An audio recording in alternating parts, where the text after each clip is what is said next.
C'est-à-dire qu'avec ma tête, quelque part, je leur dis comment faire. Hein, puisque moi je commence à être un peu habitué. Au début c'est assez dur parce que elles ont peur. Dès qu'elles me touchent un doigt, c'est les douleurs. Donc je leur apprends à gérer mon corps. Je leur dis il y a que là que j'ai pas mal. Vous voyez là je suis en train de faire le geste. Alors c'est là qu'il faut. Quand on n'a pas les mains, décrivez. C'est entre le pouce et l'index. Alors ils prennent là. Non, pas exactement là, là. Je pilotais tout à la voix. C'est l'enfer. Par exemple, pour me dire, le talon gauche me fait mal. Donc la personne en face, le talon gauche, c'est sa main droite. Donc à l'inverse. Oui, mais un peu plus... Alors comment dire? Pour que le pied soit un peu plus à haut et à droite, alors ils prennent... Ah non, c'est à droite et à gauche. C'est épuisant. J'étais obligé de répéter tout le temps tout. C'est pour ça qu'on en est arrivé, les médecins, à photographier le positionnement idéal. C'était pas une affaire hein, pour les 35 heures. Voilà. Donc ça les impressionne, mais cependant, après une certaine forme d'éducation, enfin d'éducation de qualification, rapport, de qualification, bien sûr, hein.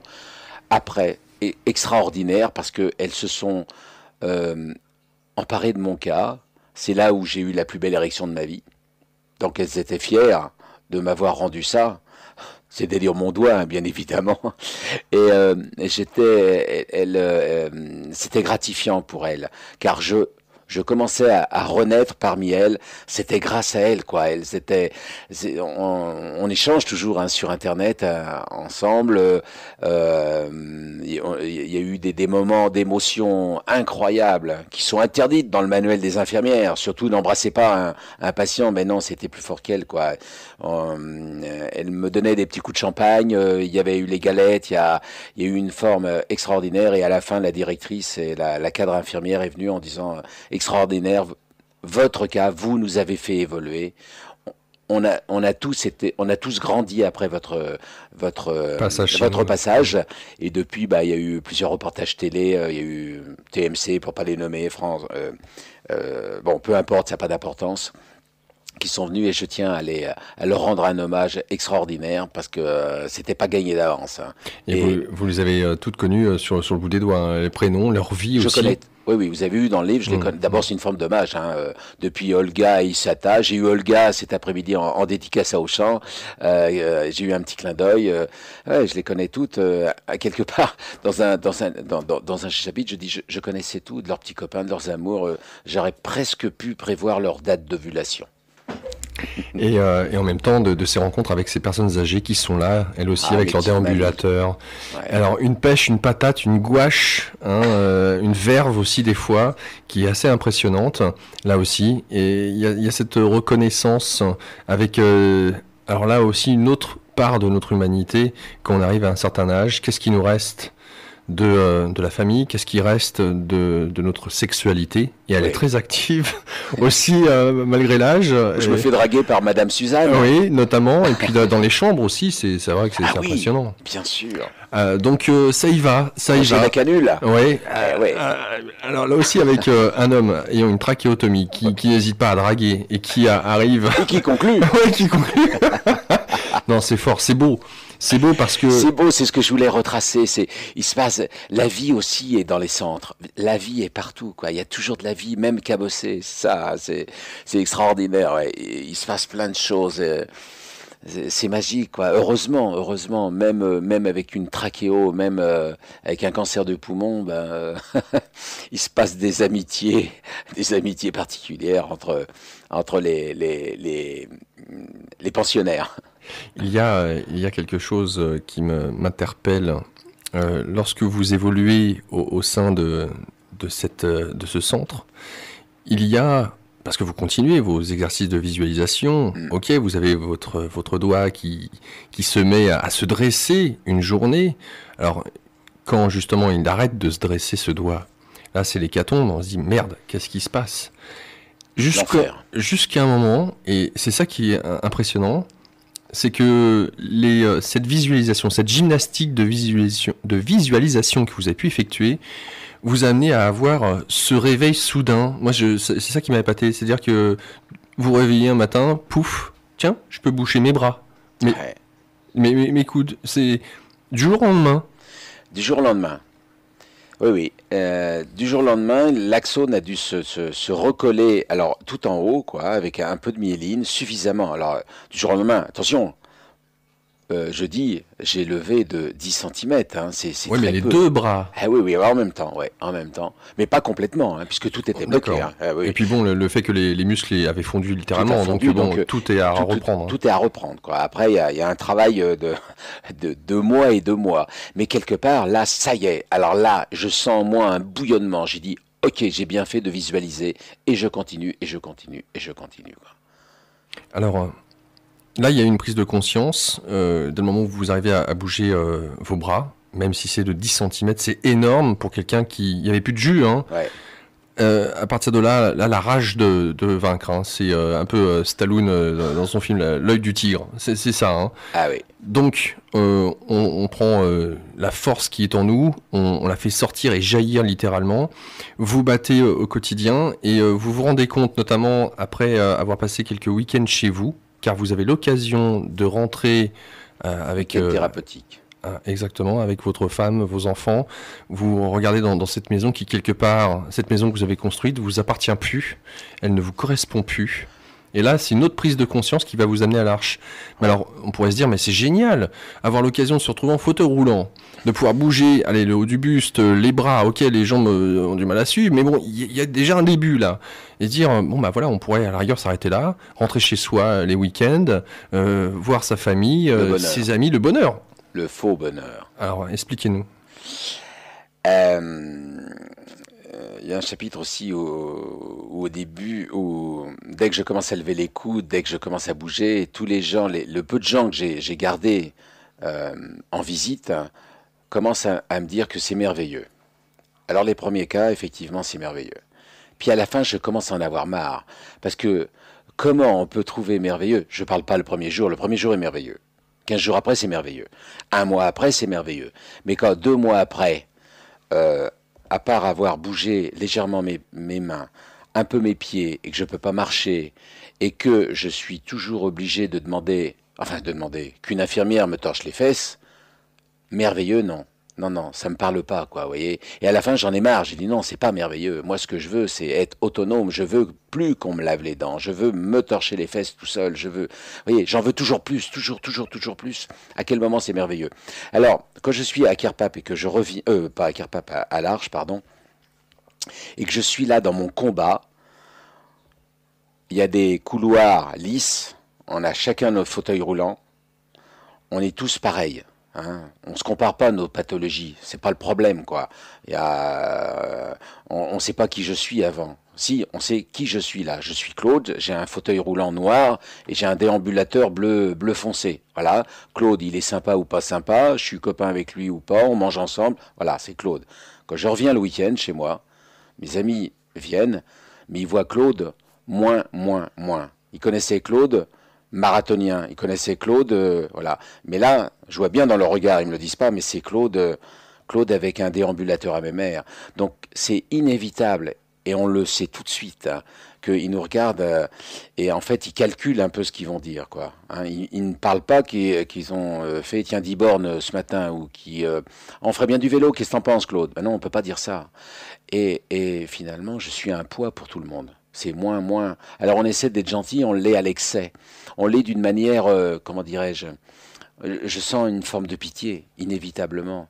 Et puis quand j'arrive avec mon fauteuil roulant dans ma maison je l'ai construite avec mes mains, et je trouvais ça charmant, des petites marches, une petite marche qui est sympa. Il y a une petite porte, parce que c'est une maison qui date du 15e. Alors les petites portes, je les ai laissées, ouais, mais avec un fauteuil roulant, on passe pas. Et la petite marche, elle m'embête. Et puis avec ma brouette et mes enfants et mes fils, on a fait des petites buttes de terre. Ah oui, mais je peux pas marcher. Et ma maison, je suis étranger dans ma maison. Avant, j'étais étranger dans mon corps, je suis étranger partout, quoi. Ma maison, je la vois, je vois encore un... Ah tiens, oui, je me souviens, avant ma maladie, je devais poser un tableau. Depuis ma maladie, ma femme l'a pas fait, bien évidemment, et puis moi, je ne pourrai jamais le faire. En fait, ma maison me renvoie tout ce que j'ai pu faire. Il n'y a pas un centimètre carré que je n'avais pas touché avec mes mains avant, et là, il n'y aura pas un centimètre carré que je pourrai toucher après. c'est horrible, quoi. C'est une sensation bizarre. Ma maison, ce n'est plus ma maison, c'est une maison d'un étranger. Jamais je pourrais faire monter un petit peu de briques, changer l'ampoule. Je ne pourrais plus jamais changer les ampoules. Vous voyez, ça- je prends conscience du fossé qui s'est créé entre ma vie d'avant et ma vie de maintenant, quoi. Ça me renvoie mon invalidité. Alors que lorsque je suis à l'Arche, je suis un pensionnaire comme un autre, j'ai mon fauteuil roulant, je suis bien à l'Arche. Quand on discute à l'Arche, finalement, les problèmes des sans-papiers, c'est pas vraiment un problème, nous. Au centre de l'Arche, quand on voit les infos, et à l'époque c'était le problème du CPE, quand on voit les petits jeunes manifester pour leur retraite, entre nous, on s'en fout complètement la retraite. Nous, ce qu'on veut, c'est nos jambes. Vous voyez ce que je veux dire? Il y a un décalage, mais monstre, quoi. Avant de s'intéresser au problème des sans-papiers, ben, faudrait s'intéresser au problème des sans-mains et au problème des sans-jambes. Vous voyez ce que je veux dire? Donc, on n'est plus dans le même monde. Comment voulez-vous être à table avec des amis et parler, je sais pas, des problèmes politiques? On s'en fout, Sarkozy, on s'en branle. Vous voyez, j'exagère volontairement, mais c'est pas notre problème. Nous, ce qu'on veut, c'est nos mains. Alors après, il y a quand on est encore pas dans le corps d'un handicapé, on est dans cette période-là, quoi. Ce qu'on veut, c'est revenir acquérir encore plus d'autonomie, quoi. Le reste, c'est encore des problèmes de riches de santé, quoi. Après, il y a une deuxième vie. Dès qu'on est, OK, classé handicapé définitif, là, on peut enfin apaiser, s'intéresser à autre chose, s'intéresser au réchauffement de la planète, aucun problème, mais on est apaisé avec notre douleur. Mais il y a une période dure. Et la période, elle est variable en fonction des gens. Il y a des gens qui arrivent à faire leur deuil en un an, d'autres en 10 ans, d'autres jamais. Voilà, là, c'est chacun, on est tous différents les uns des autres. Justement, lorsque vous quittez le centre près d'Orléans et que vous allez au Mans, à l'Arche, oui. Il y a cette prise de conscience justement du fait de ne pas pouvoir être chez vous et de voir votre incapacité qui vous renvoie à votre handicap.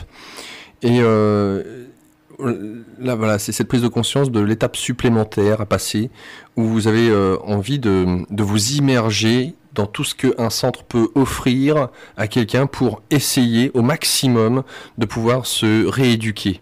Et vous prenez aussi conscience que quelque part, vous ne pouvez pas le faire avec votre famille ou près de vous.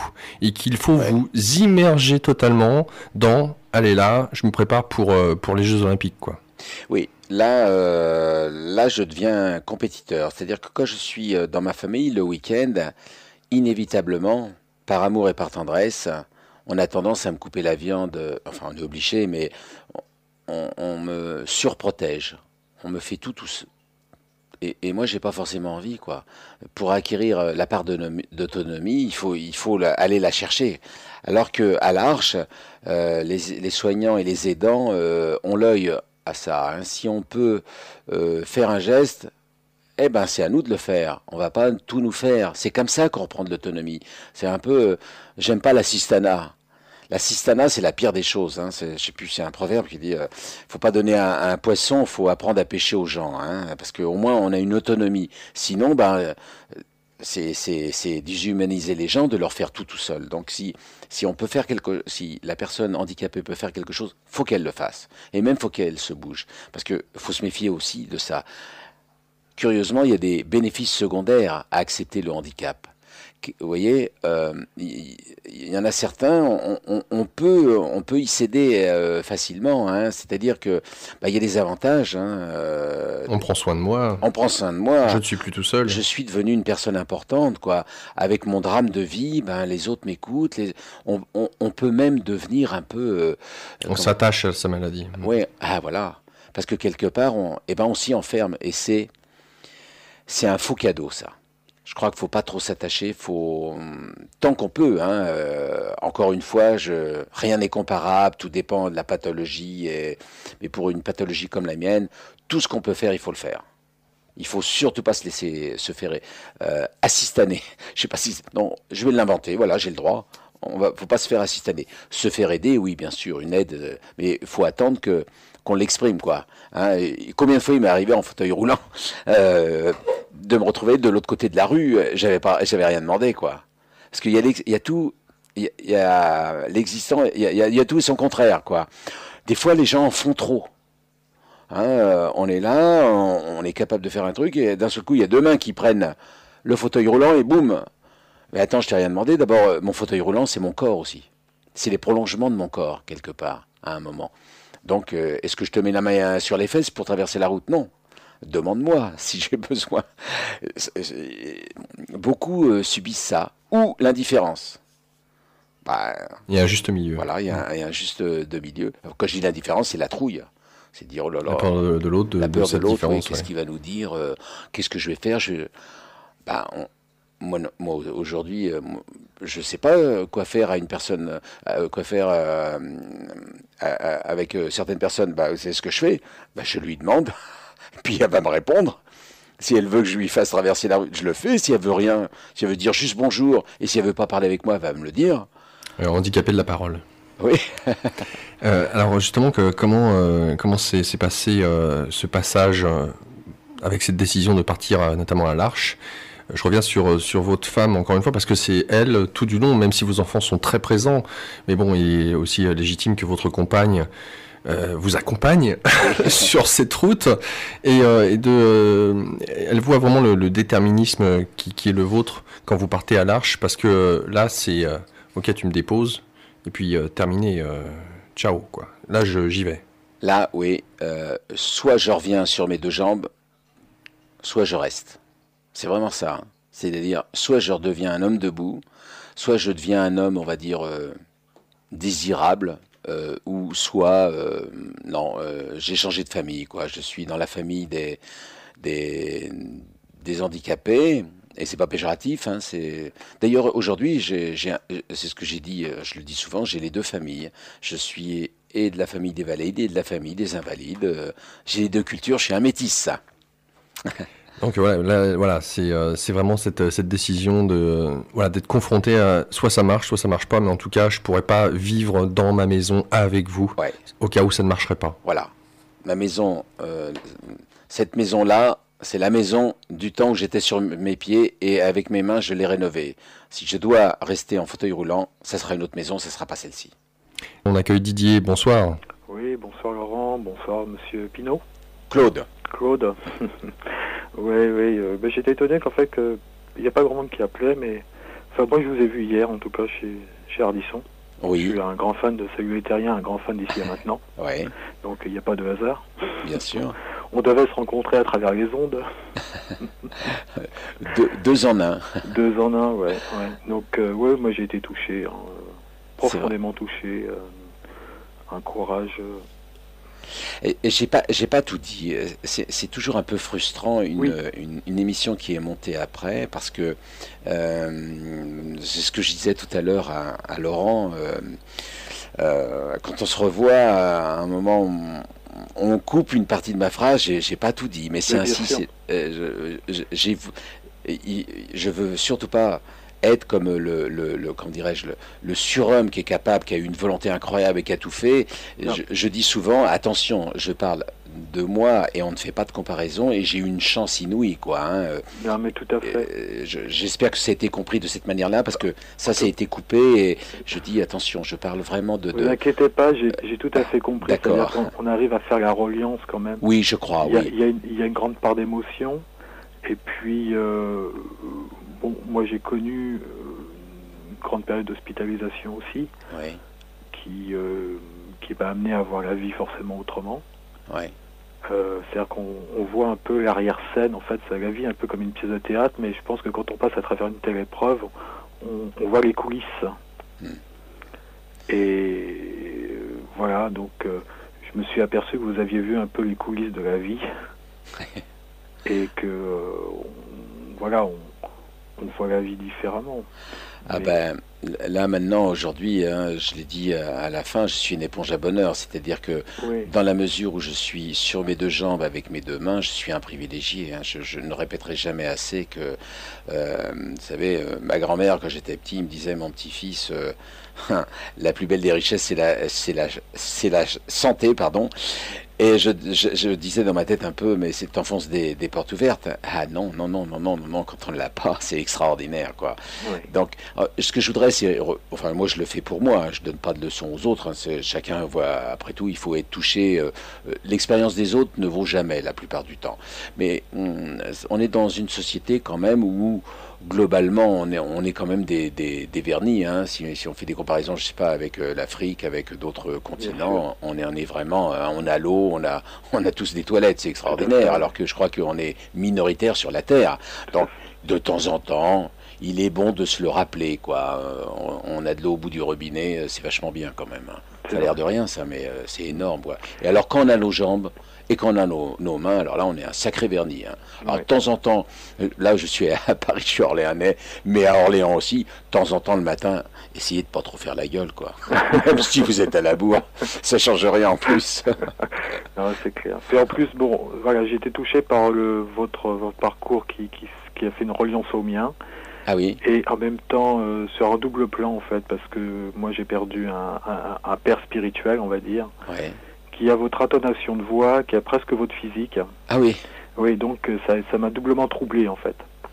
ah oui, effectivement, ouais. Et donc, c'était voilà, c'est un peu le père que j'aurais aimé avoir, qui est mort d'un cancer, d'une tumeur au cerveau, qui a été foudroyant. Donc voilà, enfin tout ça, c'est beaucoup, beaucoup, beaucoup d'émotions. Ouais. Et puis, ben, en tout cas, je vous en remercie. Ah bah de rien. Bah si, quand même. Quand même, je vous en remercie parce que voilà, vous symbolisez quand même une grosse part de la vie quand même. Et que c'est à travers votre témoignage que on peut, j'espère, tout du moins, même si ça concerne simplement, comme vous dites, notre propre expérience et qu'il y a que celle-ci qui compte, malgré tout, sachez que, voilà, à travers votre témoignage, ça enfonce un peu plus le clou quand même. Oui, Et- j'ai beaucoup de témoignages, hein, proches du vôtre, hein. J'entends bien ce que vous dites. Quelque part, je suis assez content de l'effet de ce livre. C'est que, à travers mon témoignage, en fait, euh, il y a des gens qui peuvent suivre une voie que j'ai tracée modestement. C'est-à-dire que chacun peut s'y retrouver d'une manière ou d'une autre. C'est une auberge espagnole. Chacun y prend ce qu'il a envie d'y prendre, suivant les chapitres, suivant. On se reconnaît tous un petit peu parce qu'une épreuve de vie, tout le monde tout le monde en a vécu plus ou moins, ou tout le monde va en vivre, quoi. Et si ça peut permettre de prendre des forces grâce à ça, De prendre du moi recul. de prendre du recul, quoi. J'étais perdu vraiment, et je suis là aujourd'hui. Bon, bien sûr, je me suis bataillé, mais il y a aussi une part de chance. Et c'est Pasteur qui disait la chance sourit aux esprits préparés. Alors Ouais. préparons-nous. Oui, oui, oui, tout à fait. Oui. Donc ne jamais baisser les bras tant qu'il y a une petite parcelle d'espoir et de vie. Ne jamais lâcher, parce que la vie est un combat, et le combat, c'est pas négatif, c'est positif aussi, hein. Ce n'est pas un droit acquis, la vie, Oui, curieusement. oui. C'est à combattre chaque jour, il y a des remises en cause tout le temps, et c'est pas forcément négatif. Enfin, moi, je le vois comme ça. Un combat, c'est noble aussi. Un combat, ça veut pas dire écraser l'autre, surtout pas. Ça veut pas dire... Mais c'est surtout c'est- combat envers soi-même, surtout. Oui, voilà. Ça veut dire évoluer, bouger, s'améliorer autant qu'on peut. Ouais, ça me plaît bien, le combat. Oui. Bon, mais en tout cas, je vous remercie beaucoup et je vous souhaite longue route Eh bien, merci à vous. et bonne route. Merci. Bonne soirée Didier, au revoir. Merci, au revoir. J'aurais été intéressé par ceux et celles qui sont atteints d'un handicap, quel qu'il soit, à l'antenne, qui nous écoutent, hein, de voir comment ils prennent cette information s'ils n'ont pas déjà lu le livre. Alors, à l'Arche, oui, cette prise de conscience voilà, de se battre, l'œil du tigre, hein, je disais, et en même temps, il y a une sorte d'émulsion. C'est-à-dire que là, on retrouve les combattants, hein. Je pense notamment à ce motard qui se retrouve en fauteuil roulant suite à un accident, hein. Ça aussi, Ouais. voilà, Il y a beaucoup de motards, évidemment, hein. Mais alors, ils se tirent la bourre entre eux avec leur fauteuil roulant dans les couloirs, quoi. Mais là aussi, il y a ce côté rage de vivre, hein. Ça se ressent. Et on sent dans le livre que ça crée une cohésion. Comme vous le disiez, vous êtes avec les vôtres, quelque part. Et que cet élan-là, il est contagieux dans ce désir de pouvoir remarcher. Oui, c'est vrai, on se retrouve tous par affinité, hein, les cabossés, pardon, les cabossés de la vie. On a tous un envie, si ce n'est de marcher, pour certains qui auront la chance de pouvoir le faire, hein, tout le monde ne pourra pas, mais au moins une certaine part d'indépendance et de fraternité, néanmoins, hein, d'être avec un interlocuteur qui nous comprend, quoi. Deux personnes en fauteuil se comprennent quelque part, même si il y a des différences, hein. Je dis aussi que, eh ben oui, il y a aussi des cons. Hein, l'épreuve de la vie, c'est gentiment que je le dis, mais l'épreuve de la vie tape au hasard. Il peut y avoir mais souvent, c'est marrant, on constatait ça avec beaucoup, ça exacerbe les qualités et les défauts de chacun. C'est-à-dire que quelqu'un qui est bon, on va dire dans la vie de tous les jours, voilà, je trouve quand il devient généreux, il devient encore plus qu'il est. Et malheureusement, quelqu'un qui est un petit peu, eh ben, il devient encore plus con, quoi. Hein, parce que vraiment, il y a des gens qui deviennent aussi durs, aigris, agressifs, intransigeants, intolérants aussi. Hein. Donc, c'est pas parce que quelqu'un est en fauteuil que c'est la 8e merveille du monde. Hein. C'est pour ça aussi que il ne faut pas, comment dirais-je, avoir des excès comment dirais-je, de misérabilisme. Hein. C'est un être humain et je crois que pour considérer l'être humain, bah, si c'est un con, faut le lui dire. Pour le considérer, enfin, quand je dis con, vous m'avez compris, si tu joues au con, quoi, voilà, bah, tu fais chier. Voilà, et c'est pas parce que tu es en fauteuil roulant que tu vas nous gonfler, quoi. C'est ce qu'on se disait. Et voilà. Et je crois que c'est une forme de respect. Vous voyez, dans la vie de tous les jours, s'il y a un mec avec qui ça va pas, bah, on ose lui rentrer dedans. D'ailleurs, quelqu'un qu'on aime bien, bah, je sais pas, son enfant, s'il fait pas bien les choses, bah, on dit, attends, dis donc, Pépère, c'est pas comme ça qu'il faut faire. Ou puis entre couples, on s'engueule quand même. Et c'est pas dramatique, quoi. Et ben, en fauteuil roulant, on peut le faire aussi. C'est une forme de respect. Daniel avec nous, bonsoir. Oui, bonsoir à tous. Bonsoir. Je suis intimidée. Oh. Je voulais vous dire que moi je suis un peu dans le même cas que vous, sauf que je suis dans la descente. Moi, je suis pas remontée, et ça me fait très peur de vous entendre dire tout ça, parce qu'en fait, je paralyse des pieds. Oui. Vous avez un SGB, pardon. Vous avez un Guillain-Barré, c'est ça, non? Je ne sais pas. En fait, il y en a qui me disent que c'est une EMC. Oui. D'autres qui me disent une SLA, ou peut-être une Parkinson. En fait, ils savent pas, quoi. Mais il y a longtemps que vos symptômes sont apparus? Eh bien, ça fait depuis que j'ai été opérée de la thyroïde.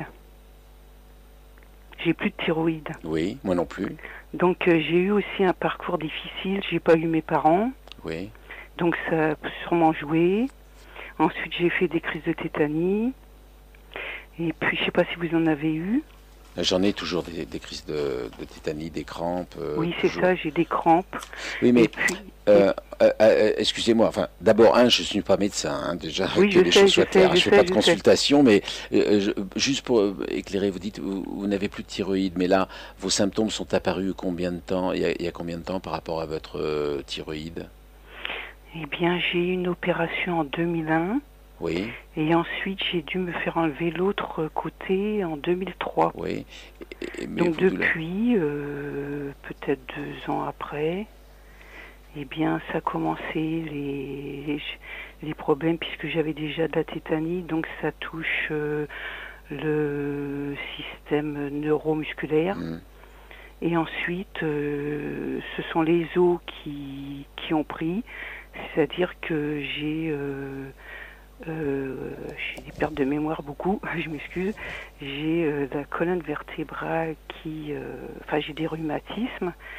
J'ai la colonne vertébrale complètement touchée, quoi. Et ce qui fait que je ne peux plus marcher, ça me donne des troubles locomoteurs. J'ai une lésion au système nerveux. Donc j'ai comme vous Mais en tout cas, ça peut pas être un Guillain-Barré. Ah oui, pourquoi? Enfin, ça peut. D'abord, le Guillain-Barré survient 15 jours environ, 15 jours après une infection virale banale, et ça commence toujours par des fourmillements. Oui, j'ai des fourmillements. Aux extrémités. J'ai des fourmillements aux extrémités. Est-ce que ça progresse? Oui, j'en ai de plus en plus. Mais ça progresse, je veux dire, physiquement, c'est-à-dire ça va des doigts et ça monte, on va dire, le coude, et progressivement, et ça gagne vers l'épaule. Oui, pour l'instant, j'en suis au pied. Oui. Je peux plus marcher, et puis ça commence aux mains. Oui. Donc ça monte aux avant-bras, et puis j'ai l'impression de plus pouvoir, d'être paralysée, quoi, et ça me fait peur parce que Et depuis combien de temps? Paralysée des mains, quoi. Depuis combien de temps? Donc là, ça fait à peu près un mois que je peux plus me servir de mes mains. Donc je suis angoissée, quoi. Et j'ai fait un AVC quand j'étais jeune. Mais enfin, c'est autre chose. Oui, mais ça fait partie de. Ouais. Et est-ce que vous avez consulté? Qu'est-ce que vous disent les médecins? Bien justement, c'est qu'on a du mal à se faire entendre. Ah. Je dois normalement aller à la salpêtrière. Ouais. J'ai une lettre du médecin qui n'explique pas grand-chose. Donc on a du mal à se faire entendre. L'ennui un peu par tous les médecins. Il faut prendre un rendez-vous, il faut écrire au médecin. Et après seulement on vous donne un rendez-vous s'il juge utile. Et vous avez un médecin traitant? Oui. Et il vous dit quoi, votre médecin? Le médecin traitant, il me fait ma pauvre, il a l'air désespéré, il fait rien, quoi. C'est vrai qu'il y a certains Guillain-Barré qui sont... enfin, les aspects cliniques sont... des fois sont un peu brouillés, sont pas nets, mais le seul moyen pour savoir si c'est un Guillain-Barré, il faut faire une ponction lombaire, voir s'il y a une dissociation du liquide céphalorachidien. Voilà, c'est ça. Donc ça c'est comment dirais-je, le diagnostic. Dès qu'on fait une ponction lombaire, on signifie très rapidement si c'est un Guillain-Barré ou pas. Ça, oui, parce que j'ai fait une EMG et ça me fait comme vous, axonal, symétrique, enfin j'ai la totale, quoi. Ah. Et en plus c'est évolutif, c'est génératif, à cause du métabolisme ou du fait qu'on n'a plus de thyroïde, les métabolismes ne fonctionnent plus. Oui. Donc tous les organes sont atteints au fur et à mesure. Mais vous prenez du lévothyrox si vous n'avez plus de... Oui. Ouais. Et normalement, le lévothyrox rééquilibre en partie. Enfin, normalement, si vous êtes bien équilibré, si vous faites votre prise de sang, votre TSH régulièrement, vous arrivez à vous doser, à avoir la bonne dose de lévothyrox? C'est-à-dire que oui, on tente d'arriver le plus juste possible. Ouais. Mais le problème, c'est que quand on vous opère, généralement, on vous laisse un petit morceau à peu près comme je sais pas, d'un centimètre, 1,5 centimètre. Ouais. Alors, ce qui vous permet, avec le produit, de faire tourner la thyroïde. Mais quand vous n'avez plus de thyroïde du tout, ça fonctionne plus, même avec le produit, quoi. Oui, vous finissez par être détruite du fait que le métabolisme de base et les métabolismes ne fonctionnent plus. Donc tous vos organes sont touchés, quoi. J'ai un ulcère de l'estomac, j'ai des calculs dans la vésicule, enfin tout tombe en ruine, quoi. Tout tombe en ruine, non, vous y allez fort. 3 maladies dégénératives évolutives, donc les os, les muscles, mes muscles qui me portent plus, je peux plus. Ce qui m'étonne, peux plus importer. Ouais. Ce qui m'étonne, c'est votre médecin généraliste, parce qu'en fait, c'est la tour de contrôle pour savoir vous diriger, que vous dit-il? Bah oui, justement, il me dit pas grand-chose. Oh là. Il me dit ma pauvre, et puis... Là, va falloir changer de médecin généraliste, là, ben non? Oui, qu'est-ce que vous en pensez? Parce que attendez, c'est lui le chef, enfin c'est lui le chef. Oui, mais quand vous avez passé 60 ans, il vous soigne plus tellement. ils ont plus envie de vous soigner, ni de Oh vous là là là. opérer. Attendez, non, moi j'ai un bon généraliste. Non, il y a quand même beaucoup de bons généralistes. Je pense que je voudrais pas le critiquer, mais non, ça doit être un aide, hein. Un généraliste, il doit être à votre écoute. Et il doit non seulement aller à votre écoute, et puis Ah, il est pas suffisamment, je trouve. ben, Il faut changer, Daniel. Hein. moi je pense que oui, si Si vous n'êtes pas content de votre boulanger, vous changez de crèmerie. Hein, comme on Oui, dit. mais c'est ça, oui, je vais le faire, mais en plus on a du mal même à l'hôpital à se faire entendre. J'ai essayé d'appeler Villejuif pour les seins, eh bien vous n'avez pas de réponse, j'ai écrit, ils répondent pas.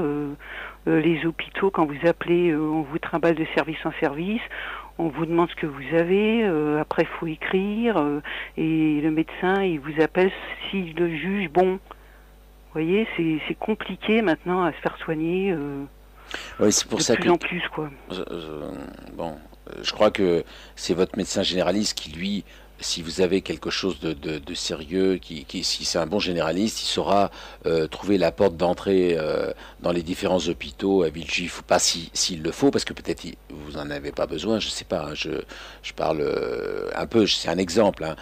C'est lui qui saura vous dire, bah, vous avez ça, faut aller voir un neurologue, ou qui saura bien vous orienter. accompagner, hein. C'est le rôle d'un généraliste, c'est pour ça que peut-être il y a une défaillance là du vôtre, hein, si, Oui, il y a une défaillance, ouais. il est âgé. Bah, et je puis, peux que vous encourager à en changer, hein. On a le droit de changer de médecin généraliste, hein. Donc ça serait, puis en plus ça vous rassurerait, et puis tout seul comme ça, quand on a des problèmes, surtout quand c'est pas une petite grippe, une petite rhino, oui, c'est ça. il faut que vous ayez une aide médicale. Ouais. Moi je peux pas me permettre de vous orienter, hein. Je vous connais pas, puis j'en ai pas les compétences déjà. Non, mais surtout. je vais déjà lire votre livre. Oui.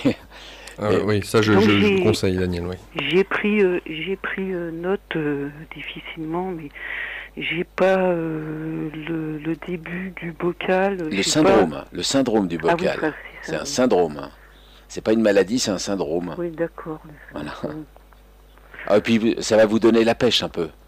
Ça c'est sûr. Bah, pour l'instant, ça m'a fait peur plutôt. Hein. C'est vrai, oh là, oui, mais c'est vrai qu'on a, parce que entre l'oral et l'écrit, il y a une grande différence, hein. Je suis pas très bon à l'oral, donc à l'écrit, j'espère être mieux. Oui. Non, il y a des passages où on rigole, et puis vous voyez, et puis et puis ça se termine bien quand même. Je crois, hein. C'est Voyage au bout de l'enfer, destination paradis. Oui, j'ai vu un monsieur, je sais pas si c'est vous, à la télévision, on nous montrait qu'il était dans une espèce de drap soulevé aux quatre coins, et on a parlé qu'il avait bougé un doigt. Ben, c'est peut-être Donc moi, je sais pas s'il y a plusieurs cas ou si c'était vous. Alors là, en fait, je sais pas. Je passe dans beaucoup de télé, mais il n'y a pas que moi. Mais Et ça a puis, été pris au moment où... oui, ou alors c'est à la télé parce que il y a eu Paris Match pour pas le nommer où Oui, on me c'était voit. à la télé. C'est à la télé. Mm. À la télé, c'est vrai qu'on m'a demandé dans plusieurs reportages où je suis passé de leur donner des images d'archives. Et je sais que ça passe, c'est passé chez Thierry Rosenmack, Harry, pardon. C'est Thierry de Mézières l'interview et c'est Harry Rosenmack qui, c'est son émission, le 7 à 8, et c'est vrai que je leur ai donné un DVD où il y avait des photos de mon hospitalisation. Donc je suis sous les draps, c'est peut-être ça, je sais pas. Oui, je sais pas si c'était vous, je ne sais pas, j'ai Ouais. pas fait attention. J'étais en train de penser que ça va m'arriver à moi. Attendez, d'abord, c'est un médecin qui pourra vous le dire, Mm. je crois, hein. Souvent, vous savez, alors là, on tombe un peu dans ce que je voudrais dénoncer dans mon livre, c'est-à-dire la culture positive. Vraiment, je vous encourage vite à vous rassurer, ou même, si vous avez quelque chose de sérieux, le passage devant un professionnel, c'est la meilleure des choses pour soulever vos angoisses, vous voyez. Parce que là, aujourd'hui, vous m'entendez, vous dites, tiens, c'est peut-être un Guy-Labarré, peut-être c'est rien, peut-être il y a autre chose, Si, peut-être... c'est quelque chose de sérieux, Oui, mais ils n'arrivent pas, les neurologues, les médecins, à situer le... je Il y en a dirais... qui me disent que c'est une EMC, donc c'est une encéphalite myéline ou je ne sais quoi. Oui. Et puis il y a la SLA aussi. Ah oui, mais on a fait beaucoup de sport, souvent ça arrive, on a... Mais alors vous avez plusieurs avis. Les muscles qui sont touchés. Oui, alors Daniel, Claude vous demandait si finalement vous aviez plusieurs avis de médecins. Bah justement, c'est qu'ils ont un avis différent tous. Donc là, je vais aller à la salpêtrière, enfin je vais tenter de rentrer, et puis de voir un autre docteur qui sont plus à même qui connaissent mieux le rayon, quoi. Je crois à un moment, il faut prendre, je sais pas, une tour de contrôle, un médecin un bon médecin, il y en a plein, hein, qui va vous aider, quoi, à vous accompagner. C'est son métier. Parce que j'ai l'impression qu'ils attendent vraiment qu'on tombe en ruine, quoi, avant de nous transporter à l'hôpital. Hein. Non, honnêtement, enfin, moi j'en ai pas rencontré. Bien sûr, il doit y en avoir des mauvais, il y en a des mauvais, mais c'est pas la majorité, hein, quand même. Vraiment, il y a. Oui, moi celui que j'ai, il est laxiste. Hein. Alors changez. Changez, vous allez voir, vous allez trouver plein de bons médecins. Il me fait une tête triste, mais c'est pas pour ça qu'ils m'aident, quoi. Ouais. Et ben ça c'est le diagnostic. Voilà, moi je suis docteur de médecin, je peux vous dire, cherchez un médecin. D'abord, il vous rassure pas, donc ça ce n'est pas normal, bon. C'est pas normal. Donc s'il est dans l'incertitude, il peut pas vous rassurer, et puis il peut pas être objectif. Donc vraiment, si vous pouvez en changer rapidement, allez voir un autre dans votre. Vous êtes de Paris, non? La région parisienne. La région parisienne. Bon, je pense que ça vaut le coup de prendre l'annuaire et d'en trouver un, ou parmi vos amis, vos connaissances, quelqu'un qui est réputé comme bon médecin, et je crois que ça serait vraiment une bonne démarche pour vous, et puis pour vous rassurer, et puis si vous avez une maladie, ben il faut prendre le taureau par les cornes, et puis s'y atteler, quoi, et surtout ne pas trop attendre, quoi. Donc il y a urgence à aller vite, enfin il y a urgence, oui, à prendre une bonne décision, quoi, si je peux me permettre. Moi j'essaye, mais j'arrive pas à trouver le passage, quoi. Ben, vous voyez, regardez, si je veux faire les mots, vous m'avez dit j'essaye, faut pas essayer, faut le faire. Oui. Vous comprenez? Faut pas essayer, faut le faire. Excusez-moi. Je fais. Ah bon. J'ai joint la lettre du docteur qui n'était pas très précise. Ouais. J'en ai joint une autre à moi en expliquant tout ce que j'avais, tout ce que je ressentais, pour que le docteur il puisse se faire déjà une première idée. Non, je crois qu'il faut que vous mettiez les choses à plat, et puis avoir un bon avis médical. Oui, c'est ça. Je crois que ça part de là, hein, parce que quel que soit votre maladie, votre syndrome, je ne sais pas, hein, ce que vous avez. Oui, je crois qu'il y a plusieurs. En neurologie, ces maladies, mais il y a tellement de choses en neuro. Dégénératives. Oui, il y a beaucoup de choses. Donc, mais quand même, aujourd'hui, on est capable de faire un diagnostic à peu près. Hein. Sauf si, à moins d'avoir une maladie orpheline très rare, et encore, on peut le déterminer à un moment ou à un autre. Hein. Voilà. Ben, je vous remercie. Je vous en prie, et puis Claude. Je vous en prie. Vous avez le prénom de mon mari. C'est vrai. Qui est décédé aujourd'hui. Ouais. Et, en tout cas, Daniel, et à travers, moi, ce qui m'étonne, c'est que, ok, on parle du livre de Claude, oui. On énumère un petit peu justement par quelle phase il est passé. Oui. Et moi, je le vois comme une sorte un chemin balisé. C'est-à-dire que la forme peut changer, qu'importe la maladie, mais le fond reste le même, notamment à travers la psyché, comme on aborde la maladie, dans quoi on peut s'enfermer, et c'est là où se trouve peut-être le danger, et s'il y a une peur, entre guillemets, à avoir, c'est de ne pas justement se laisser enfermer par ce pessimisme. Oui, j'essaye justement de positiver pour aller dans le sens contraire. Et parce que Daniel, vous avez dit encore j'essaye. Quitte à faire la fin, quitte à ça soit la fin, autant positiver, quoi. Mais je regarde Claude, je pense, enfin, c'est un exemple assez hors du commun, mais en tout cas à travers le livre, on voit vraiment cette rage qu'il développe et qu'il met en œuvre, hein, pour vraiment aller au-delà des on-dit et des apparences. Et pour quelqu'un qui, en l'espace de 2 mois, se retrouve totalement alité, tétraplégique, où c'est pas tant la gaine de myéline, mais c'est l'axone, donc les nerfs qui sont touchés, qui sont inexistants. Là, le médecin, il n'y a plus de jus, hein, on faisait des tests, il n'y a rien au bout des doigts, rien au bout des pieds. Oui. Alors, je vous donne un petit passage, rapidement.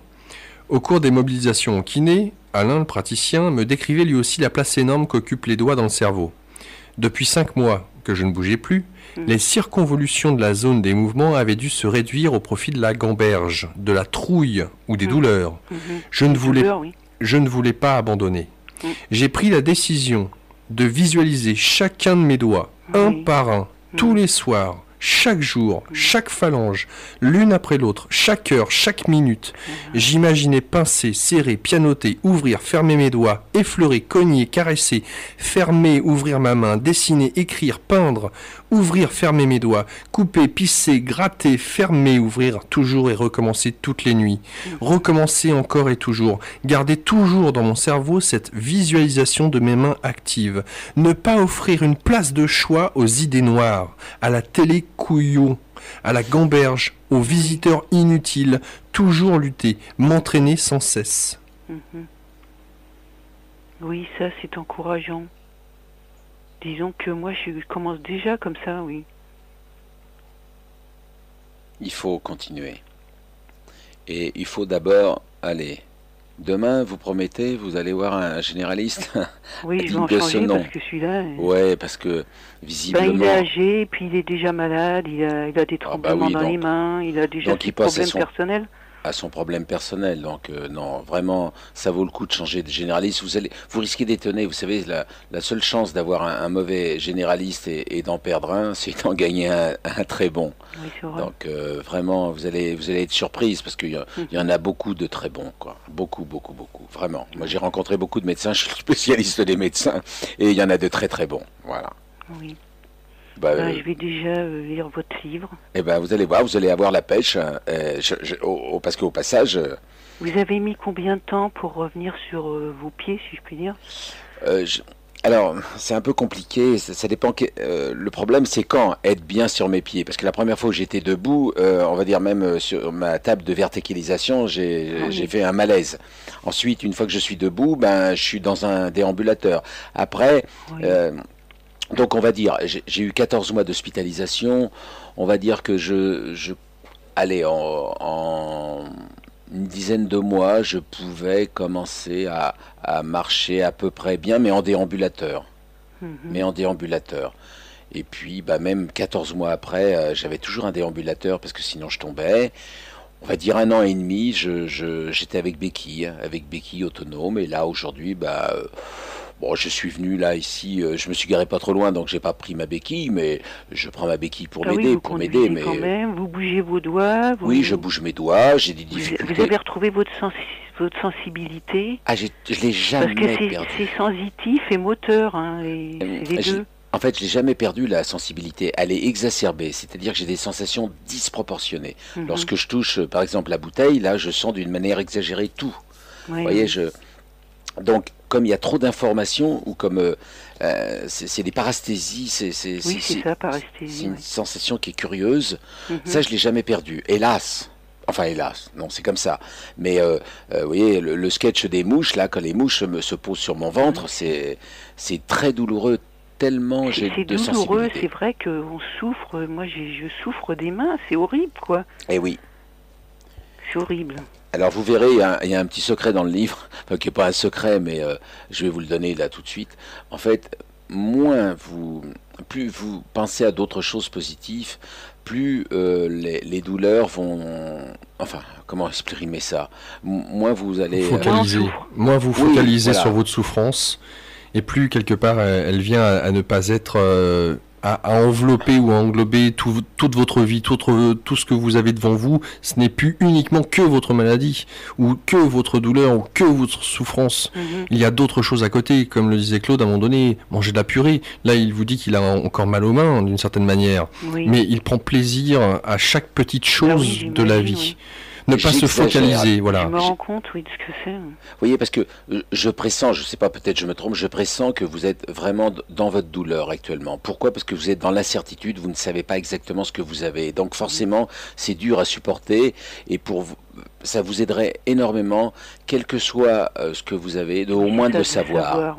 Parce que quand vous savez, vous avez un adversaire à combattre qui est identifié, et après on peut y aller. Là, je comprends votre panique, pas votre panique, mais votre... Oui, mais ce que je comprends pas, c'est que les toubibs, ils connaissent pas, ils voient pas du tout ce que c'est, quoi. Changez-en, vraiment, je crois.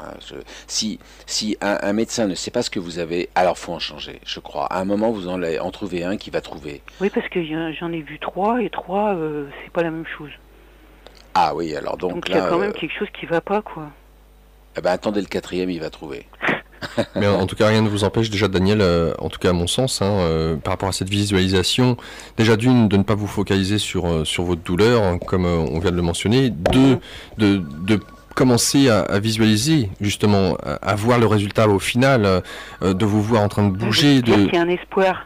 Bah, écoutez, pour quelqu'un qui était tétraplégique, qui avait les nerfs qui n'existaient plus, je vois Claude devant moi, il marche, ses mains, enfin, Ah oui, c'est beaucoup de choses. Hein, c'est qualifié de certains comme un miracle. Donc tout est possible. Ce que je trouve curieux, c'est que la myéline, elle est refaite, quoi. C'est incroyable, quoi. Donc voilà, ne perdez pas espoir et épatez-vous, comme le disait Claude. C'est vraiment ne pas vous laisser submerger par la peur ou la souffrance, qu'elle soit une partie de votre vie, mais peut-être que vous reconnaissiez qu'elle soit là, ne pas la nier, mais en même temps voir ce qu'il y a à côté, autre, qu'elle ne remplisse pas tout votre champ de vision. C'est ça, oui. Daniel, Merci bien. Merci à vous pour votre intervention. Et puis bonsoir à tout le monde. Au revoir, Daniel.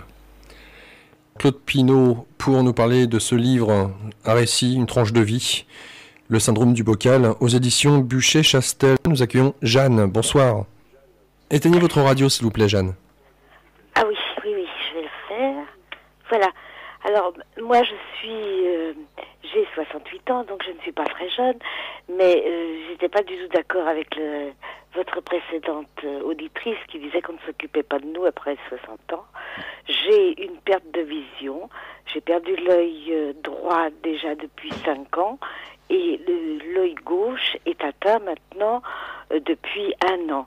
Or, je suis très bien suivie et effectivement, j'ai parfois des moments de panique, de devenir complètement non-voyante.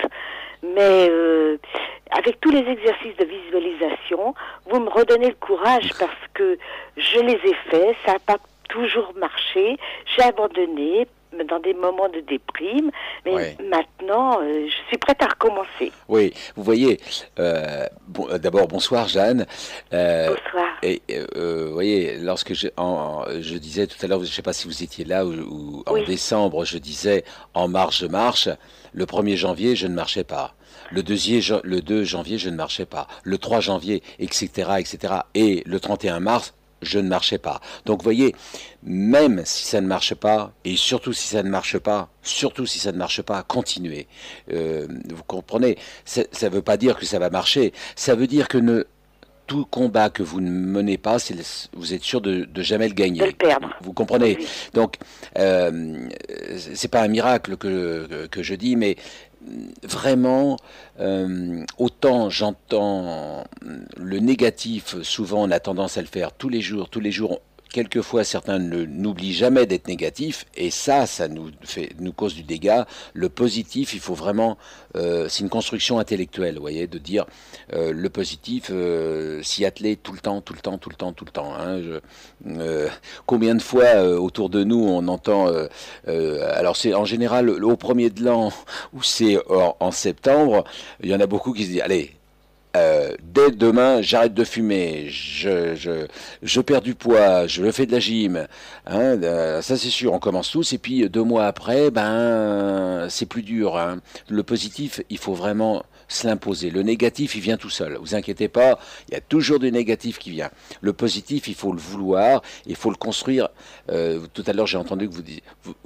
Je me suis découragé, et c'est vrai, c'est humain ça, hein. On se décourage parce que comme moi en décembre je disais je veux marcher, je voulais marcher tout de suite, hein, ou en mars, et quand ça marchait pas au mois de février, j'étais déçu, mais il fallait que je continue, et j'ai bien fait de continuer. Bon, je sais pas si je suis clair, mais... oui, moi j'entends bien ça, mais toute la médecine nous dit aussi qu'il n'y a pas de solution pour nous. Donc c'est vrai que on est un peu démunis, on est très démunis. Oui, non mais... parce que les cellules, elles vont... Enfin, scientifiquement, les cellules ne se renouvelleraient pas. Oui. Et je m'aperçois que c'est pas vrai. Je me permets de vous dire que scientifiquement, avec l'atteinte sévère que j'avais, théoriquement, je devais pas être debout. Hein. Et moi, je rencontre beaucoup dans des séances de dédicaces, ça et là. Ça m'arrive, mais pratiquement à tous les coups. J'ai toujours un couple, et il y a l'homme ou la femme qui dit, bah, vous voyez, mon compagnon ou ma compagne, il y a 10 ans, on lui avait donné 3 mois à vivre. Et ils sont là. Il y a toujours des cas incroyables. Alors c'est marginal, bien évidemment. Bien évidemment, c'est marginal. Il ne s'agit pas de dire qu'il suffit de penser guérir pour guérir. Hein. C'est surtout pas ça que je dis. Mais je dis, s'il y a une chance sur 1000 de pouvoir booster une forme d'effet placebo ou de positiver, bah faut la saisir, quoi. Vous voyez, même une chance sur 1000. Oui, oui. Et puis moi, j'étais dans le déni de la maladie. Pendant de longs mois, j'étais dans le déni de cette maladie. C'est-à-dire, je ne voulais rien faire pour améliorer mon cas. Ah oui. Et je pense qu'on est presque obligé, enfin, dans mon cas, j'ai été obligée de passer par ce déni-là pour pouvoir en sortir. Rebondir, et maintenant, je crois que je suis en train de rebondir, et votre émission me réconforte parce que, de toute façon, je suis aussi bien entourée par les médecins que par ma famille, que par mes amis. C'est déjà un plus, donc, hein. C'est réconfortant de vous entendre. Moi, je ne connaissais pas votre livre. Oui. Et de toute façon, je ne peux plus lire. Et je voulais savoir s'il était en livre audio. Ah là là, je suis en train de me batailler. Bonne question, justement. Beaucoup de gens qui ont des difficultés à lire m'ont fait cette demande. Et moi, j'ai demandé à Buchet-Chassel. Malheureusement, ce n'est pas la même distribution. Hein. Ça, il faut qu'il y ait c'est une société, enfin c'est des sociétés qui le font. Donc là, il faudrait qu'il y ait une demande suffisante pour Je me permets, Claude, d'intervenir, mais je reprends une personne comme toi qui était tétraplégique, qui ne pouvait pas bouger. Tu nous parlais de la lecture, à quel point c'était un handicap, sans parler des malvoyants, de tous ceux et celles qui sont dans les hôpitaux, à qui ce livre profiterait, à mon sens, énormément. Ah oui. Hein, de pouvoir avoir l'occasion d'entendre ce témoignage, ce serait... Alors, justement, il y a une personne, c'est la semaine dernière, qui fait à titre bénévole au niveau d'une bibliothèque, qui m'a demandé l'autorisation, et bien évidemment je lui ai accordé, il n'y a aucun souci. J'ai oublié de demander à mon éditeur, mais pour moi c'est évident. Elle enregistre des bouquins, et elle m'a demandé le mien, et je lui ai dit oui. Et il se le prête sous forme de bibliothèque, quoi, vous voyez. Donc c'est des enregistrements sur CD et de mon bouquin. Donc ça l'est, mais dans une bibliothèque près de ma région, à Orléans. Je sais pas, il doit y avoir l'équivalent à Paris. Oui, il y a une bibliothèque sonore près de chez moi. Voilà, même sur Internet. Là, j'en avais pas entendu parler encore. Ouais. Alors là, ça doit être parce qu'il faut une voix, il faut. Moi je vais essayer de militer pour ça, c'est-à-dire pour les personnes qui sont handicapées, il faut que ce soit gratuit. Mais j'aimerais aussi, au-delà de ça, que ce soit un audio pour les gens qui sont en voiture, qui souhaitent lire, tranquillement.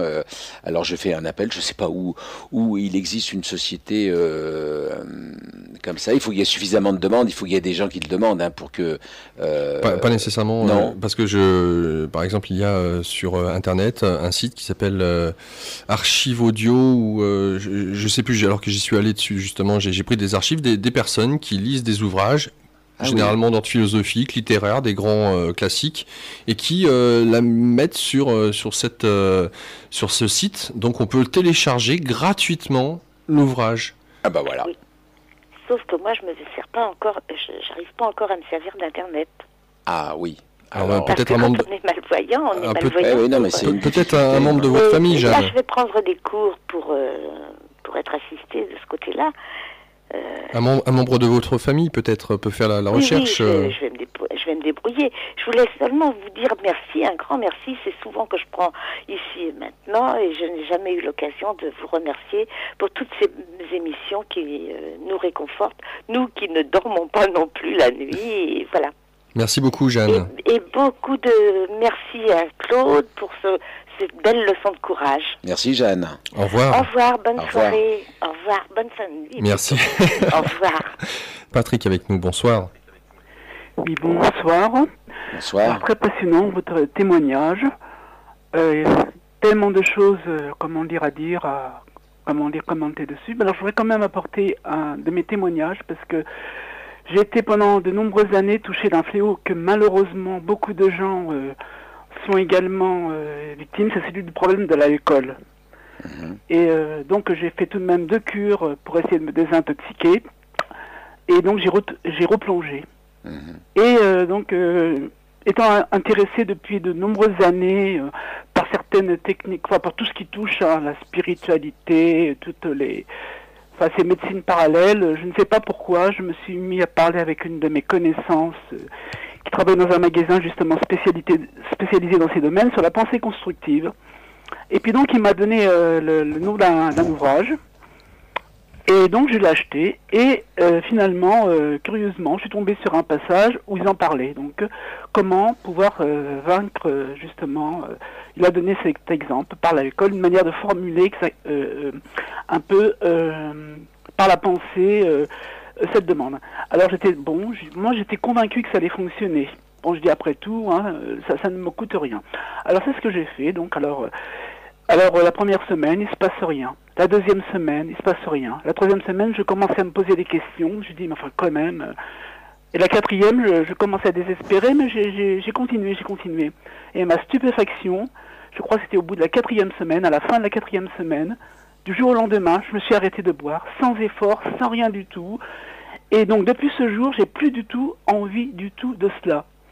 Ça me traverse même plus l'esprit, Et c'est là que je me suis rendu compte vraiment, je savais, je croyais à la force de l'esprit, mais c'est là que je me suis rendu compte que rien qu'avec nos pensées, on peut faire des choses extraordinaires. Et ce que en cure, je n'avais pas réussi à régler, à soigner, et bien par la pensée, justement, j'y suis parvenu. Voilà. Mais il y a une force incroyable.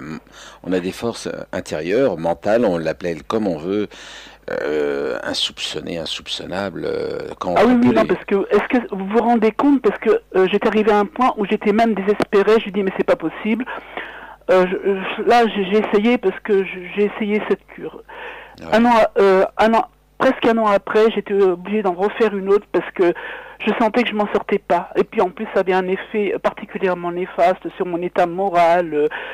Ça avait une incidence. Enfin, je me sentais fatigué. Enfin bref, tout c'était il y avait vraiment un impact, que ça soit sur la santé, que ça soit sur mon état psychique, tout a joué, quoi. Et donc il y a eu heureusement que j'ai eu une certaine ouverture d'esprit qui m'a incité à essayer donc cette possibilité. Et donc j'ai tenu à témoigner à l'antenne parce que je sais que c'est un problème qui touche malheureusement énormément de monde. J'étais en cure et j'ai vu que à tous les âges, même des gens très très jeunes, que ce soit hommes ou femmes, sont touchés par ce fléau.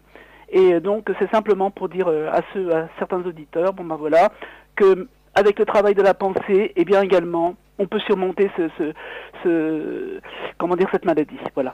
Bravo Patrick, pardon.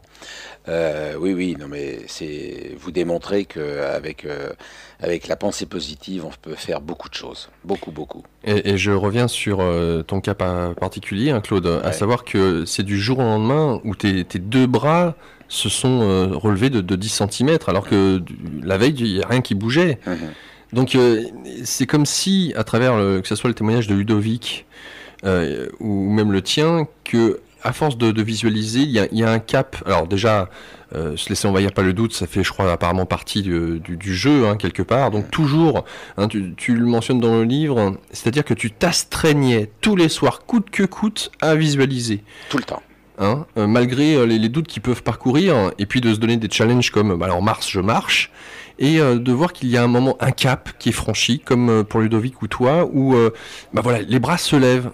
Et pareil à la fin du bouquin, le match, c'est incroyable. C'est comme un entraînement. Un marathonien, il a commencé par faire 1 kilomètre un jour. Et puis il avait peut-être du mal. Il faut toujours. Souvent, je me représentais le chemin à gravir. Enfin, mon marathon, c'était par exemple gravir la Tour Eiffel. Et je me disais, quoi qu'il arrive, n'importe quel, le plus grand des sportifs, forcément, il passera par la première marche. Déjà, on va se concentrer sur la première marche. Et puis après, une deuxième.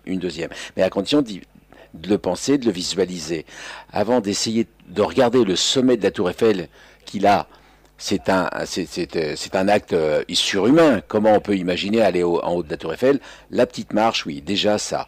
Alors mon but, c'est de gravir la première marche, lever un petit coude. Voilà, il est tout petit. Il ne s'agit pas d'être ce que je suis aujourd'hui et de marcher. Non, rien que déjà me relever un peu. Et voilà, et toujours plus et plus et plus. Et puis de temps en temps, pof, dans ma tête, visualiser, sur le sable chaud des plages, repenser à serrer mes enfants dans les bras. Tout ça. Ça fait un amalgame, ça fait des cultures positives, justement, qui effacent tout ce qui est négatif, quoi. D'un seul coup, le négatif, il n'y a plus de place. Maintenant, je pense au positif, alors tant pis. Repassez demain, on verra bien. Un grand merci, Patrick, pour ton témoignage. En tout cas, ça ne fait que mettre de l'eau au moulin, comme on dit. Oui, puis simplement dire aussi que c'est au moment où on se constate le moins, que c'est là que les choses arrivent, quoi. Oui, absolument, oui. Oui. Patrick, un grand merci. Au revoir. Au revoir. Au revoir, merci beaucoup. Nous accueillons Patrick. Bonsoir, Patrick. Patrick ? Allô ? C'est Ludovic. Ah, Ludovic, pardon. Excuse-moi. J'ai pas changé le nom de... Oui, alors on t'écoute, Ludovic. Oui, bonsoir. Bonsoir, Ludovic. En fait, moi, déjà, j'ai appelé parce que j'ai entendu la dame qui était malvoyante, mais qui voulait un site pour lire des livres audio. C'est livreaudio.com, si vraiment... oui. Voilà, donc ça c'était pour au cas où elle voulait, voilà. Et sinon, en ce qui concerne la pensée positive, moi je pense que de toute façon, il faut se dire que la vie c'est que du bonus. Et puis voilà quoi, comme on dit, contentement passe richesse et se contenter de ce qu'on a et voilà quoi. Absolument. Ça me parle énormément. Je l'applique au quotidien. Quand dès quelquefois on me dit alors est-ce que ça va? Et je réponds toujours oui ça va, surtout si ça va pas. Bah ouais voilà, parce que par exemple d'aller rien que le fait d'aller même au travail ou des trucs comme ça, de rencontrer les collègues, de se dire voilà quoi, on vit quoi tout simplement, c'est énorme quoi. Je veux dire c'est monstrueux quoi. Et puis bon, moi j'ai la chance d'être en bonne santé, donc je pense que voilà, il faut essayer de positiver tout le temps, de se dire mais chaque jour est vraiment unique et que chaque personne et chaque moment est unique. En fait, des fois je me dis il faudrait voir la vie comme un compte à rebours. C'est-à-dire que de toute façon il y a une fin qui est là, donc à chaque fois qu'on gâche une journée, c'est fini. C'est fini, terminé, elle est foutue. Voilà, donc, il faut vraiment la bouffer, quoi. Parce que sinon, cette journée-là, elle est foutue, terminée. T'en as rien fait, tant pis pour toi, mon gars, il n'y en aura pas deux. Ici maintenant. Voilà, c'est ici et maintenant. Ouais. Voilà, exactement. Mais de toute façon, voilà quoi. Je pense qu'après, en plus, souvent, je crois on se dit. Quand on a raté, au bout d'un moment, on se dit putain, si on avait su, on aurait profité de ce moment, on aurait profité de ça plus longtemps, et après on regrette. Alors autant se le dire tout de suite, au moment présent, et se dire voilà quoi. C'est ça quelque part un peu où se trouve le malheur. Généralement, c'est quand l'humain se trouve face à des circonstances, alors soit suite à un deuil, soit à la maladie, soit à une difficulté quelle qu'elle soit, où enfin on se décide de revenir à l'essentiel quelque part. Oui. Ouais, voilà, c'est ça, c'est clair. Et je pense que ça c'est la clé quoi, c'est de se dire déjà même des petites choses, d'être au travail. Je veux dire, c'est pour moi, je suis content d'y aller quoi. Je veux dire, je vois mes collègues, je me dis mais putain, mais je sais pas quoi, c'est énorme quoi. C'est super d'entendre tout ça. Va bien quoi. Je veux dire, il y a tellement de gens. Un jour, je sais que j'y repenserai à tous ces moments et je me dirai c'était vraiment des super moments et que voilà quoi. Ah ouais, ça fait plaisir d'entendre ça, parce que on entend parfois l'inverse, quoi. Oh là là, fait chier, faut aller au boulot. Alors que, oui, bien sûr, mais c'est... Bon, voilà, je dis rien par rapport à ce qui a été dit, c'est super. Voilà, 2 jambes, 2 mains, 2 bras, voilà. Allez hop, on y va. Ouais. Merci beaucoup, Ludovic. De rien. Merci, Ludovic. Bonne soirée. Merci.